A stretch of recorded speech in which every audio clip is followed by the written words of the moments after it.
ہم نے تمہیں ایک حقیر پانی سے پیدا نہیں کیا، ایک منی کے قطرے سے، اور وہ اتنا حقیر ہے کہ عام گفتگو میں اس کا ذکر کرنا بھی انسان پسند نہیں کرتا، اتنی حقارت سے اسے سمجھا جاتا ہے۔ جسم سے نکل جائے تو غسل فرض ہو جاتا ہے، کپڑے دھونے ضروری ہو جاتے ہیں، اس سے جان چھڑانا ضروری ہو جاتا ہے۔ اسی کے اندر اللہ تعالیٰ نے انسان کی اوقات رکھ دی ہے کہ انسان کبھی اپنی پیدائش کے اوپر غور کرے تو کبھی اس کے اندر اکڑ نہیں آ سکتی۔ اور دیکھ لیں کوئی دنیا کا بڑے سے بڑا انسان، اس کی پیدائش ہوئی اسی طریقے سے۔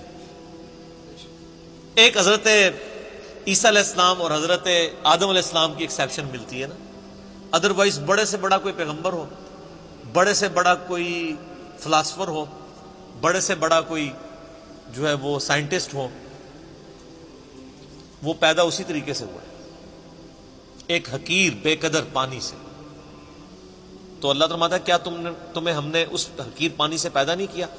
فَجَعَلْنَاهُ فِي قَرَارٍ مَّكِينٍ، پھر ہم نے اسے رکھ دیا ایک محفوظ جگہ، رحم مادر میں، ماں کے پیٹ کے اندر بڑی مضبوط جگہ، 3 یعنی پرتوں کے اندر اللہ تعالیٰ نے اسے محفوظ کیا، ایک جنین کی فارم میں، ایک ایمبریو کی فارم میں۔ پھر اس کے اندر اللہ تعالیٰ نے جس طریقے سے نقش و نگاری فرمائی ہے، وہ تو نہ ماں کو پتا ہوتا ہے نہ باپ کو پتا ہوتا ہے۔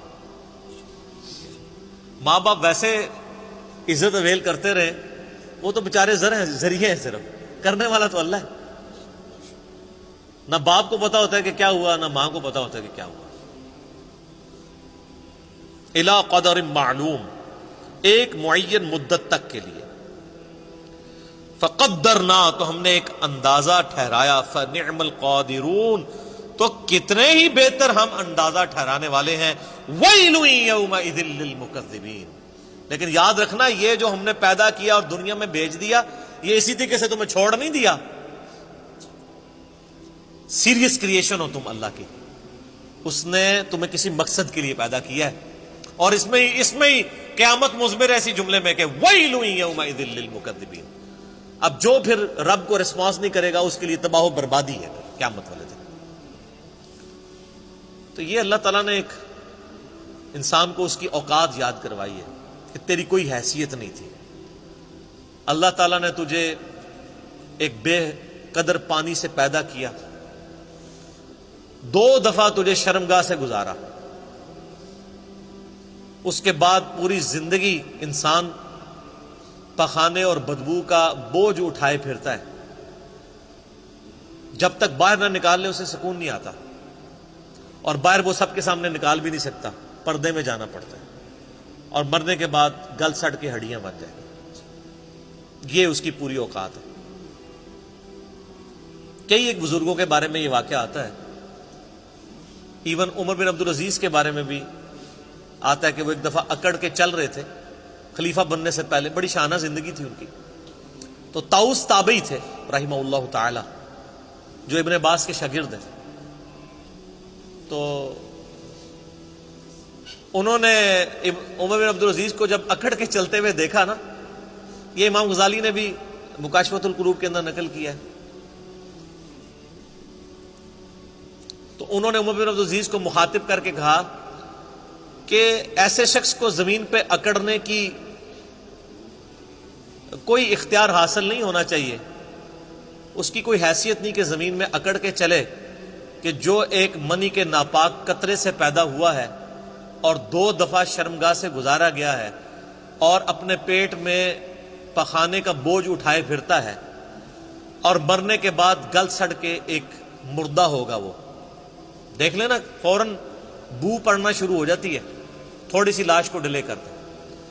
عمر بن عبدالعزیز نے جب یہ بات سنی تو فوراً عاجزی کے ساتھ چلنا شروع ہو گئے، اور ساتھ فرماتے جاتے تھے کہ طاؤس نے مجھے جو نصیحت کی ہے نا، میرے ایک ایک جوڑ کے اوپر اس نے ایسی ضرب لگائی ہے کہ میں نے اس ضرب کو محسوس کیا۔ لیکن یہ وہی ضرب محسوس کرتا ہے جس کے اندر وہ ایکسیپٹیبلٹی کا مادہ موجود ہو، ورنہ کوئی ڈھیٹ ہو نا، اس کے اوپر سے پورا قرآن بھی گزار دیں اسے کوئی فرق نہیں پڑتا۔ نصیحت والے کے لیے ایک جملہ بھی کافی ہوتا ہے۔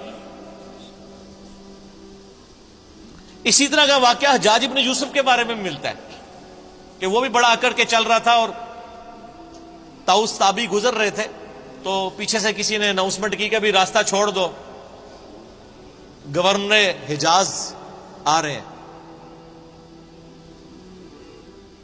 تو طاؤس تو پھر تابعی تھے، ابن عباس کے شاگرد، ان کا تو تزکیہ ہوا تھا، وہ ان بادشاہوں کو کیا سمجھتے تھے؟ حالانکہ سینکڑوں صحابہ کا قاتل ہے حجاج ابن یوسف، اتنا ظالم شخص تھا.